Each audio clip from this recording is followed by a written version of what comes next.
جو دعائیں تمہیں اتنی پیاری ہوتی ہیں نا، انہیں مانگنے کا انداز بھی بہت پیارا ہونا چاہیے، اتنا پیارا کہ اللہ پہلی بار میں ہی ان پہ کن کہہ دے۔ اور پتہ ہے اللہ کو اتنا پیارا انداز کس کا لگتا ہے؟ تہجد پڑھنے والوں کا۔ آپ کو جو چاہیے، اگر آپ نے اسے اللہ سے تہجد میں نہیں مانگا تو کیا مانگا؟ سجدہ۔ اللہ جب راضی ہوتا ہے نا تو وہ سب سے پہلے سجدے کی توفیق دیتا ہے، پھر چاہے وہ سجدہ خوشی کا ہو یا غم کا۔ صبر۔ پتہ ہے صبر کسے کہتے ہیں؟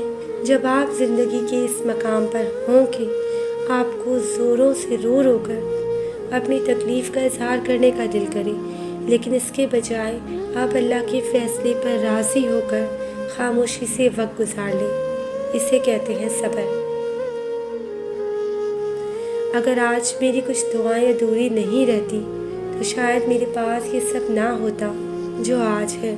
اب جب ساری حقیقتیں مجھے سمجھ آ گئی ہیں تو مجھے اپنی ان لاحاصل دعاؤں کا سوچ کر خوف آتا ہے کہ تب وہ پوری ہو گئی ہوتی تو آج میری زندگی کیا ہوتی، کیونکہ جو آج میرے پاس ہے وہ میرے مانگے ہوئے سے بہت بہتر ہے، اور مجھے ہمیشہ سے یہی چاہیے تھا۔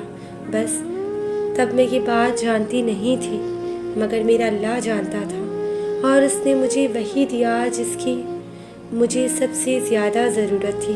پھر بھلے وہ چیزیں مجھے شروع میں بری لگتی تھیں، لیکن اب میں ان کے ساتھ بہت خوش ہوں، اور مجھے اب سمجھ آیا ہے کہ اللہ سے بہتر کسی کا فیصلہ نہیں، اس کا انتخاب میرے انتخاب سے بہت بہتر ہے۔ دعا۔ تم دعا تک خود نہیں پہنچتے، بلکہ تمہیں دعا تک لایا جاتا ہے۔ تمہارے دل میں کسی چیز کے لیے دعا کا خیال آنا اور تمہارے ہاتھوں کا دعا کے لیے اٹھنا، یہ نشانی ہے کہ اللہ تمہیں نوازنا چاہتا ہے۔ توکل۔ ہم نہیں جانتے ہماری دعاؤں کے جواب کس راستے سے ہم تک آنے ہیں، لیکن اللہ جانتا ہے، اس لیے ہمیں اس کے منتخب راستوں پر چلتے جانا ہے اور یقین رکھنا ہے کہ وہ راستے ہمیں وہیں لے جا رہے ہیں جہاں سے معجزے ہم تک آنے ہیں۔ دعا کی طاقت۔ تقدیر اور قسمت سے زیادہ طاقت دعا میں ہے، جو عرش تک کو بھی ہلا سکتی ہے، اور دعا وہ طاقت رکھتی ہے جو آپ کے نصیب میں بھی نہیں ہوتا، اس کو آپ کا کر دیتی ہے۔ اور اگر آپ کو لگے کہ کوئی چیز آپ کی تقدیر میں نہیں بھی لکھی، تب بھی آپ کو دعا کرنی چاہیے، کیونکہ تقدیر کے سامنے ہم بے بس ہیں، تقدیر لکھنے والا نہیں۔ اور دعا تو تقدیر کو اس طرح بھی بدل سکتی ہے جب وہ فیصلہ کن مراحل میں داخل ہو گئی ہے۔ دعا اور معجزے۔ اللہ ناممکن چیزوں میں نظر آتا ہے جب وہ چیزیں ہوتی ہیں جن کے ہونے کا ہم تصور بھی نہیں کر سکتے، جب وہ دروازے کھلتے ہیں جن کے کھلنے کی ہمیں امید بھی نہیں ہوتی، جب وہ راستے ہمیں اس منزل تک لے جاتے ہیں جس کا ہمیں گمان بھی نہیں ہوتا۔ یہ حالات کا بدلنا، یہ دروازوں کا کھلنا، یہ راستوں کا منزل تک لے جانا، آپ کو لگتا ہے کیا یہ سب بلا وجہ ہو جاتا ہے؟ وہ جو رہنما ہے 7 آسمانوں پر، جو شہرک سے بھی زیادہ قریب تر ہے، یہ ساری پہلیاں اس کی ہیں۔ ان پہلیوں کے جواب وہ خود دیتا ہے، بس ذرائع مختلف ہوتے ہیں۔ نہ ہونے کا ہونا وہ تب ہی کرتا ہے جب انسان کا یقین زمین اور آسمان سے بہت وسیع ہو جاتا ہے، پھر اس وسیع یقین میں معجزے سماتے ہیں، پھر ان معجزوں میں خدا نظر آتا ہے۔ جب اللہ کسی کا خیال دل میں لاتا ہے تو اس کی جگہ نصیب میں بھی کہیں چھپا کے رکھتا ہے، اور وہ چھپی ہوئی چیزیں تو بس انہی کو ملتی ہیں جو دعا کرتے ہیں۔ دعا وہ کر سکتی ہے جو آپ نہیں کر سکتے۔ غم کا سجدہ۔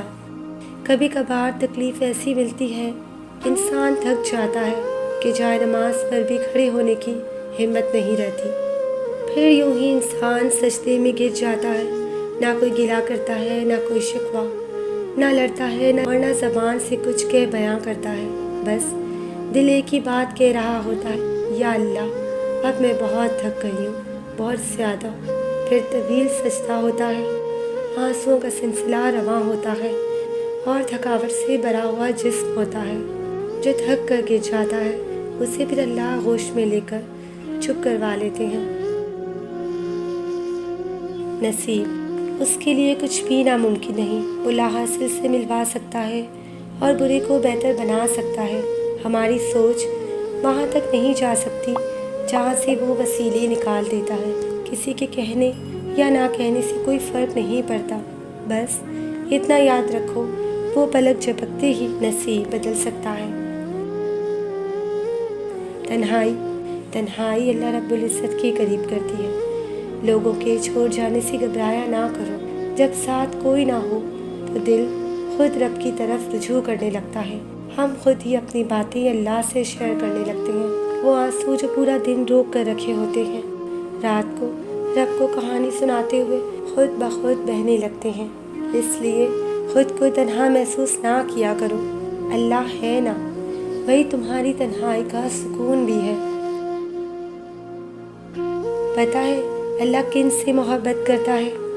یہ کیسے پتہ چلتا ہے اللہ تم سے محبت کرتا ہے؟ جب گناہ کے فوراً بعد تمہارا ندامت بھرا ضمیر تمہیں توبہ تک لے آئے، جب مایوسی کے بعد کوئی طاقتور معجزے کا خیال تمہیں واپس خدا کی طرف کھینچ لائے، جب ہار کر تم گرنے ہی والے ہو تو اچانک سے تمہارے ذہن میں تہجد کی ترکیب آ جائے، جب رفتہ رفتہ حالات اتنے خراب ہو جائیں تمہارا بے نمازی دل تمہیں سجدوں کی طرف کھینچ لائے، جب وقت سے پہلے تمہاری دعاؤں کی حقیقت تم پر کھول دے اور تم بچ جاؤ، جب سب کچھ تمہارے ہاتھ سے نکل جائے، صرف تم رہ جاؤ اور اللہ رہ جائے، تو سمجھ لینا تمہارا اللہ تم سے پیار کرتا ہے۔